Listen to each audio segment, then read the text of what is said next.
क्या आपने कभी यह महसूस किया कि कंगना रणावत जैसे शख्स सामान्य नहीं है? वह जो कहती हैं वही करती हैं, वह जो सोचती हैं उसे छुपाती नहीं है और वह जिस दिशा में चल पड़ती हैं वहाँ तूफान आना तय होता है। आज हम कंगना रणावत को एक अभिनेत्री, एक सेलिब्रिटी या एक विवादित चेहरा बनकर नहीं देखेंगे। आज हम उन्हें न्यूमरोलॉजी के जरिए समझेंगे, क्योंकि कुछ लोगों की जिंदगी तालियों से नहीं, नंबर की ताकत से चलती है। यह वीडियो न प्रशंसा के लिए है न आलोचना के लिए। यह वीडियो केवल उस भाषा में है जिसे नंबर समझते हैं। हाय, मैं डॉक्टर अनिल खरे। पिछले कई वर्षों से मैं न्यूमरोलॉजी के माध्यम से लोगों के बर्थ डेट, उनके नाम और उनके लाइफ डायरेक्शन को पढ़ता आ रहा हूँ। इन 23 ईयर्स में मैंने हज़ारों लोगों के चार्ट देखे। हर तरह के नाम, हर तरह की तारीखें और हर तरह की लाइफ स्टोरी मेरे सामने आई हैं। इस अनुभव ने मुझे यह समझाया है कि हर बर्थ डेट कुछ न कुछ कहती है, हर नाम एक सिग्नल देता है। बस ज़रूरत होती है इसे सही तरीके से समझने की। आज इस वीडियो में मैं कोई गेस या अजम्पशन नहीं बता रहा हूँ, मैं वही शेयर कर रहा हूँ जो यह चार्ट खुद क्लियरली दिखा रहा है। यह एक क्लियर और डायरेक्ट न्यूमरोलॉजी रीडिंग है जो फैक्ट्स पर आधारित है और किसी इमेजिनेशन पर नहीं। कंगना रनौत का जन्म 23 मार्च 1986 को हुआ था। उनका बर्थ नंबर 5 बनता है। उनका लाइफ पाथ नंबर 5 भी वही है। यह कोई साधारण कॉम्बिनेशन नहीं है। जब किसी व्यक्ति के जीवन में बर्थ नंबर 5 और लाइफ पाथ नंबर 5 दोनों एक साथ एक्टिव होते हैं तो वह व्यक्ति कभी भी नॉर्मल लाइफ नहीं जीता। ऐसे व्यक्ति या तो हर जगह सबसे आगे निकल जाते हैं या फिर अपनी ही तेज सोच, अपने ही स्ट्रॉन्ग ओपिनियंस और अपने ही फास्ट डिसीजन से खुद को मुश्किल में डाल लेते हैं। यही वजह है कि कंगना का स्वभाव इतना तेज, इतना और स्पोकन और कई बार इतना बोल्ड दिखाई देता है। यह 5-5 की एनर्जी उन्हें फियरलेस बनाती है, लेकिन यही एनर्जी कभी कभी कंट्रोल से बाहर भी चली जाती है। कंगना के चार्ट में धीरे बोलने की आदत नहीं है। यह चार्ट क्लियर बोलता है और डायरेक्ट बोलता है। इसी कारण या तो कंगना हर कन्वर्सेशन में डोमिनेट करती है या फिर वही कन्वर्सेशन कंट्रोवर्सी बन जाती है। न्यूमरोलॉजी में अंक 5 का संबंध बुध ग्रह से होता है और बुध का मतलब होता है तेज दिमाग, तेज जुबान और बहुत तेज सोच। अब जब हम कंगना रनौत की चार्ट को देखते हैं तो यहाँ बर्थ नंबर 5 और लाइफ पाथ नंबर 5 दोनों एक साथ दिखाई देते हैं। इसका सीधा अर्थ यह होता है कि मर्क्यूरी की एनर्जी डबल स्ट्रेंथ में काम कर रही है। ऐसे लोग रिस्क लेने से डरते नहीं हैं। ये लोग सेफ नहीं खेलते। इनका माइंड हमेशा एक्टिव रहता है और ये लोग तुरंत रिएक्ट करते हैं। अगर सही डायरेक्शन में चली तो फेम देती है, सक्सेस देती है और लीडरशिप के दरवाजे खोल देती है। लेकिन अगर यही एनर्जी कंट्रोल से बाहर चली जाए तो वही तेज शब्द, वही फास्ट रिएक्शन और वही बोल्ड स्टेटमेंट्स सिचुएशंस को उल्टा भी कर सकते हैं। इसलिए कंगना के चार्ट में यह एनर्जी ब्लेसिंग्स भी है और वार्निंग भी। यह चार्ट बताता है कि या तो वह हर मंच पर डोमिनेट करेंगी या फिर वही मंच कंट्रोवर्सी का कारण बन सकता है। अब यहाँ पर एक बहुत ही महत्वपूर्ण पॉइंट सामने आता है। जब हम कंगना रनौत के न्यूमरो चार्ट को ध्यान से देखते हैं तो इसमें 33 यानी 33 का प्रभाव काफी साफ दिखाई देता है। न्यूमरोलॉजी में अंक 3 का संबंध ज्ञान, समझ और मार्गदर्शन से होता है। यह वही अंक है जो किसी व्यक्ति को बोलने की ताकत देता है और अपनी बात लोगों तक पहुंचाने की क्षमता देता है। अब जब यह 3-3 बन जाता है तो यह शक्ति डबल स्ट्रेंथ में काम करने लगती है।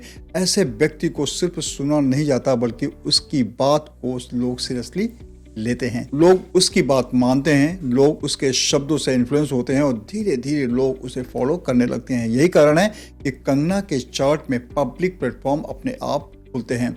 इसी वजह से राजनीति का हिस्सा इस चार्ट में नेचुरल रूप से दिखाई देता है। यह चार्ट बताता है कि जब वह बोलती है तो लोग सिर्फ सुनते नहीं हैं बल्कि रिएक्ट भी करते हैं और यही बात उन्हें राजनीति जैसे क्षेत्र के लिए नेचुरली सुटेबल बनाती है। अब जरा नाम के तरफ ध्यान दीजिए। अगर आप ध्यान से देखें तो कंगना नाम की स्पेलिंग में जी के बाद एक एक्स्ट्रा ए आता है। न्यूमरोलॉजी में ऐसी चीजें कभी एक्सीडेंट नहीं होती। नाम में आया हुआ एक छोटा सा चेंज भी जीवन की एनर्जी को शिफ्ट कर सकता है। अपने एक्सपीरियंस में मैंने हजारों चार्ट में देखा है कि सिर्फ एक अक्षर जीवन का बैलेंस बदल देता है। यह एक्स्ट्रा ए असल में नाम में एक एक्स्ट्रा एक की एनर्जी जोड़ देता है। जब हम पूरे नाम का शेल्डन कैलकुलेटर से कैलकुलेट करते हैं तो नाम का टोटल नंबर 1 पर आकर सेटल होता है। न्यूमरोलॉजी में अंक 1 पर सूर्य ग्रह का शासन होता है और सूर्य का मतलब होता है लीडरशिप, अथॉरिटी और स्ट्रॉन्ग प्रेजेंस। यही सूर्य की एनर्जी इसी नाम को अलग तरीके की ताकत देती है। यह एनर्जी उनके बर्थ नंबर 5 और लाइफ पाथ नंबर 5 को स्ट्रॉन्ग सपोर्ट करती है। इसी कारण उनका चार्ट अंदर से बैलेंस्ड दिखाई देता है। यह कहना बिल्कुल सही होगा कि यह नेम करेक्शन उनकी पर्सनालिटी को और पावरफुल बनाता है। जब कंगना किसी मंच पर आती हैं तो वह सिर्फ मौजूद नहीं होती, उनकी प्रेजेंस अपने आप नोटिस की जाती है।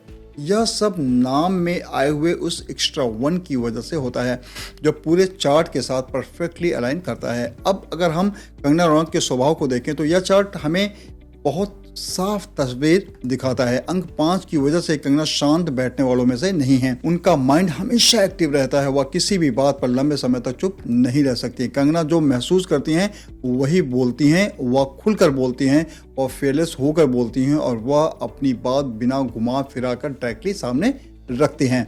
यही वजह है कि लोग उनकी आवाज़ सुनते हैं, लोग उन्हें इग्नोर नहीं कर पाते और लोग उनकी बातों पर रिएक्ट ज़रूर करते हैं। लेकिन यही क्वालिटी जब इमोशनल हो जाती है तो यही स्ट्रेंथ उनके लिए चैलेंज बन जाती है। कई बार उनके अपने ही वर्ड्स, उनका फास्ट रिएक्शन और उनका आउटस्पोकन नेचर उनकी इमेज को नुकसान पहुंचा देता है। यह चार्ट साफ कहता है कि कंगना की सबसे बड़ी ताकत उनकी ज़ुबान है और वही ज़ुबान सबसे बड़ा रिस्क भी बन जाती है। इसलिए इस चार्ट में साइलेंस और टाइमिंग सबसे बड़ी रेमेडी बनकर आती है।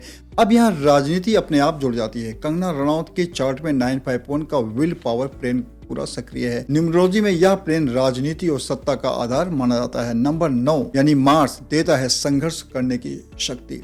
नंबर 5 यानी मरकरी देता है रणनीति और टाइमिंग। नंबर 1 सन देता है लीडरशिप, नेतृत्व और command.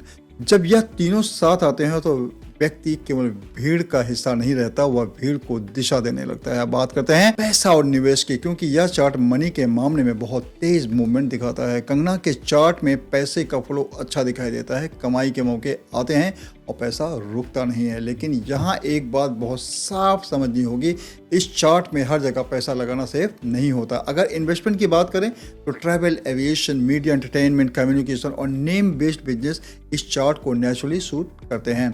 Brand driven talks, media houses, digital platform, advertising और एंटरटेनमेंट लिंक्ड कंपनीज यहाँ ज़्यादा फायदा दे सकती हैं। यह वही एरियाज हैं जहां कंगना का नाम खुद एक ब्रांड बनकर काम करता है। अब जहां सावधानी जरूरी है वह हिस्सा भी समझिए। बिना प्रॉपर रिसर्च के रियल एस्टेट, हाई डेप्थ वाली कंपनीज और लॉन्ग टर्म लॉक इन वाले इन्वेस्टमेंट इस चार्ट के लिए रिस्क बन सकते हैं। इसी तरह इमोशनल होकर लिया गया कोई भी स्टॉक डिसीजन नुकसान करा सकता है। शॉर्ट टर्म एक्साइटमेंट में अगर मनी मूव किया गया तो वही पैसा स्ट्रेस का कारण बन सकता है। इस चार्ट के लिए रूल बहुत सिंपल है, जहां मूवमेंट है वहीं पैसे लगाना है, जहां पैसा फंसता है वहां डिस्टेंस बनाकर रखनी होती है। एक गलत डिसीजन सिर्फ मनी को नहीं हिलाता बल्कि इमेज और मेंटल पीस दोनों को अफेक्ट कर सकता है। इसलिए कंगना के लिए पैसे से ज़्यादा ज़रूरी है टाइमिंग, डिसिप्लिन और सही एडवाइस। अगर टाइमिंग सही रही तो यह चार्ट स्ट्रॉन्ग वेल्थ भी बनाएगा और लॉन्ग टर्म सिक्योरिटी भी देगा, और अगर टाइमिंग इग्नोर हुई तो वही पैसा स्ट्रेस और कंट्रोवर्सी की वजह भी बन सकता है। अब मैं आने वाले 10 वर्षों का ट्रेंड सीधे इस चार्ट से पढ़ रहा हूँ। यह बात मैं सिर्फ नंबर्स देखकर नहीं कर रहा हूँ, यह बात 23 वर्षों के न्यूमरोलॉजी एक्सपीरियंस के आधार पर कर रहा हूँ, जहाँ मैंने हजारों न्यूमरो चार्ट्स में ऐसे ही पैटर्न्स बार बार दोहराते हुए देखे हैं। सबसे पहली बात करते हैं पर्सनल ईयर 7 यानी वर्ष 2025 जो अब पीछे छूट चुका है। न्यूमरोलॉजी में पर्सनल ईयर 7 एक क्वाइट और इनवर्ड ईयर होता है। 2025 कंगना के लिए रुकने और सोचने का साल था। यह तेज एक्शन का साल नहीं था बल्कि प्लानिंग और सेल्फ एनालिसिस का साल था। इस साल करियर को लेकर सवाल उठे थे, खुद के डिसीजन पर डाउट आया था और कई बार अकेलापन भी महसूस हुआ था। राजनीति की बात करें तो 2025 ओपन पॉलिटिक्स का साल नहीं था। यह साल बैकग्राउंड प्रिपरेशन का था। भविष्य में जो भी बड़ा कदम उठना था उसकी नींव इसी साल रखी गई थी। अब ध्यान से सुनिए, क्योंकि यहाँ से एनर्जी बदलती है 2026 यानी पर्सनल ईयर 8 इस चार्ट का टर्निंग पॉइंट है। न्यूमरोलॉजी में पर्सनल ईयर 8 पावर, अथॉरिटी और पब्लिक इमेज का साल होता है। यहाँ से कंगना का करियर एक स्ट्रॉन्गर और सीरियस फेज में प्रवेश करता है। राजनीति में विजिबिलिटी बढ़ती है, पब्लिक प्लेटफॉर्म खुलते हैं, लीडरशिप की अपॉर्चुनिटी सामने आती है। लेकिन यहाँ एक वार्निंग भी जुड़ी होती है। पर्सनल ईयर 8 में पावर के साथ प्रेशर भी आता है। एक इमोशनल रिएक्शन, एक गलत स्टेटमेंट या एक लीगल मिस्टेक भारी नुकसान पहुंचा सकती है। अगर डिसिप्लिन और स्ट्रेटजी साथ रही तो पॉलिटिक्स में एक सॉलिड पोजीशन बन सकती है। 2027 कंगना के लिए एक क्लोजिंग ईयर होगा। पर्सनल ईयर 9 खत्म करने का साल होता है। इस साल पुराने रिश्ते, पुरानी सोच और पुरानी पहचान धीरे धीरे पीछे छूटेंगे। राजनीति की बात करें तो यह ईयर इमोशनल रहेगा। पब्लिक इमेज में स्ट्रॉन्ग रिएक्शन आएंगे, कुछ फैसले लोगों को चौंकाएंगे। यह साल नए अध्याय की तैयारी करेगा, लेकिन खुद नया अध्याय यहाँ शुरू नहीं होगा। इस साल को जो छोड़ना जरूरी था वह छूटेगा। अब यहाँ से एक नया फेज शुरू होता है। 2028 कंगना का पर्सनल ईयर 1 है। पर्सनल ईयर एक नया आरंभ, नया रोल और नई पहचान का साल होता है। यह ईयर पॉलिटिक्स के लिए बहुत स्ट्रॉन्ग है। इस साल सेल्फ आइडेंटिटी क्लियर होगी, लीडरशिप सामने आएगी, पॉलिटिकल एंट्री या पॉलिटिकल पोजीशन की शुरुआत यहीं से दिखाई देती है।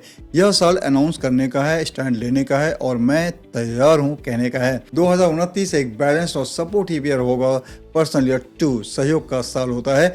इस साल राइट अलायंसेस बनेंगे, सपोर्ट सिस्टम मजबूत होगा, पब्लिक एक्सेप्टेंस बढ़ेगी। पॉलिटिक्स में जो सीट 2028 में बोया था उस पर सपोर्ट 2029 में लगने लगेगा या 2029 में मिलने लगेगा। यह एक ईयर एग्रेशन का नहीं, पेशेंस और डिप्लोमेसी का है। अगर सही लोग साथ रहे तो यह ईयर करियर को स्मूथ बना देता है। अब हम आते हैं 2030 जो पर्सनल ईयर 3 है। पर्सनल ईयर 3 एक्सप्रेशन, हैप्पीनेस और पर्सनल लाइफ का साल होता है। इस साल कंगना का फोकस करियर के साथ साथ पर्सनल लाइफ पर भी हो जाएगा। यह ईयर मैरिज के लिए स्ट्रॉन्ग संकेत देता है। लव, कम्युनिकेशन और इमोशनल बॉन्डिंग इस साल नेचुरली बढ़ते हैं। अगर रिलेशनशिप पहले से है तो 2030 कमिटमेंट का साल लगता है।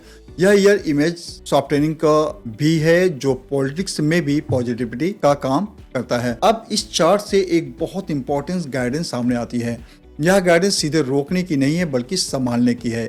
इस एनर्जी में रिएक्शन से पहले थोड़ा पॉज लेना बहुत जरूरी हो जाता है, क्योंकि अंक 5 में बोले गए वर्ड्स बहुत तेजी आगे जाते हैं और कई बार सोच से ज्यादा दूर तक पहुंच जाते हैं। यह भी जरूरी है कि हर सिचुएशन को पर्सनल तौर पर न लिया जाए। कुछ बातें तुरंत जवाब देने से नहीं, थोड़ा डिस्टेंस रखने से बेहतर समझ जाती हैं। और जहां तक लीगल मैटर्स की बात है, इस चार्ट में छोटी सी लापरवाही भी बड़ी कॉम्प्लिकेशन बन सकती है। इसलिए क्लैरिटी, पेपर वर्क और सही समय पर रिस्पॉन्स बहुत इंपॉर्टेंट हो जाता है। नंबर 5 की नेचर तेज होती है या जल्दी रिवॉर्ड भी देती है और जल्दी लेसन भी दिखाती है। इसलिए इस चार्ट के लिए काम अप्रोच, राइट टाइमिंग और करेक्ट एडवाइस सबसे बड़ी स्ट्रेंथ बन जाती है। अगर यह बैलेंस बना रहा तो यही एनर्जी बिना शोर मचाए बहुत आगे तक ले जा सकती है। अब आखिर में सबसे जरूरी बात कंगना के इस चार्ट को लेकर समझनी होगी। यह चार्ट अगर फोकस और कंट्रोल के साथ चला तो कंगना के लिए यह सिर्फ सफलता नहीं, हिस्ट्री बनाने की क्षमता रखता है। लेकिन अगर यही चार्ट इमोशन और रिएक्शन के हाथ में चला गया तो वही पावर धीरे धीरे सबसे बड़ा चैलेंज भी बन सकती है। और यही फर्क होता है टैलेंट और डेस्टिनी के बीच। अब जो आपने यहाँ सुना वह कंगना के जीवन की पूरी कहानी नहीं है, यह सिर्फ सरफेस रीडिंग है। असल सच उनके पूरे न्यूमरोलॉजी चार्ट की हर लेयर में छुपा हुआ है। मैं डॉक्टर अनिल खरे, पिछले 23 वर्षों से मैंने हजारों लोगों की जन्मतिथियां, नाम, लाइफ पैटर्न्स पढ़े हैं और अपने अनुभव में मैंने एक बात बार बार देखी है कि नंबर्स कभी गलत नहीं होते हैं। गलत हम उन्हें सही समय पर नहीं समझ पाते हैं। कंगना का चार्ट भी यही संकेत देता है। सही गाइडेंस के साथ यही नंबर्स उन्हें बहुत ऊंचाई तक ले जा सकते हैं और गाइडेंस के बिना यही नंबर अननेसेसरी स्ट्रगल भी दे सकते हैं। अगर आप यह वीडियो देख रहे हैं और आपके मन में यह सवाल उठ रहा है कि मेरा चार्ट क्या कहता है या मेरे जीवन का सही समय क्या है, तो समझ लीजिए यह सवाल अपने आप नहीं आया है। अक्सर डेस्टिनी सवाल बनकर ही दरवाजा खटखटाती है। मैं डॉक्टर अनिल खरे आपसे यहीं विदा लेता हूं। अगले वीडियो में हम फिर मिलेंगे एक और नाम और एक और डेस्टिनी के साथ।